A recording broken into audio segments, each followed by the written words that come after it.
Тематические видеоролики, реальные истории борьбы с болезнью и творческие представления – все это подготовили активные жители республики ко дню борьбы с наркозависимостью. Вход на концерт свободный, зрительный зал переполнен. Здесь собрались те, кому не безразлична эта проблема.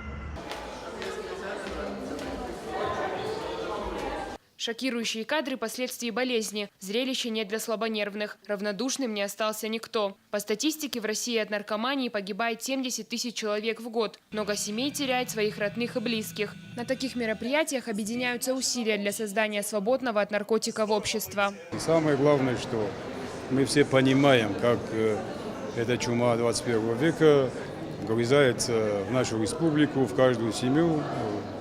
И очень приятно, что все люди, жители республики это понимают. Мы хотим и мы осознаем и понимаем, что каждый человек в республике, да и в России нам дороже золота, потому что перед нами стоят большие задачи. Концертную программу открыли национальным остинским танцем «Щимт», который символизирует чистоту и святость. Такие концерты привлекают внимание молодежи и объединяют зрителей в борьбе с этой проблемой.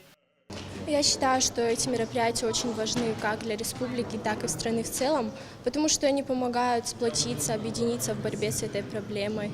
Люди видят, что молодежь не безразлична. Я очень рада посетить данное мероприятие, так я считаю, что это эффективно. Те ролики, которые вы показали, даже если люди не увидят, кто непосредственно участвует в этом во всем, то хотя бы через кого-то как-то передают, и в любом случае это дойдет. Предостеречь, оградить и предупредить – вот главная цель акции. Поддержали ее представители государственной власти, бизнеса, олимпийские чемпионы и духовенство республики. Спортсмены настаивали на том, что молодежи нужно активнее заниматься спортом, ведь здоровая нация – это достойное будущее. Ирина Дзабаева, Евгений Маркин, Осетия ТВ.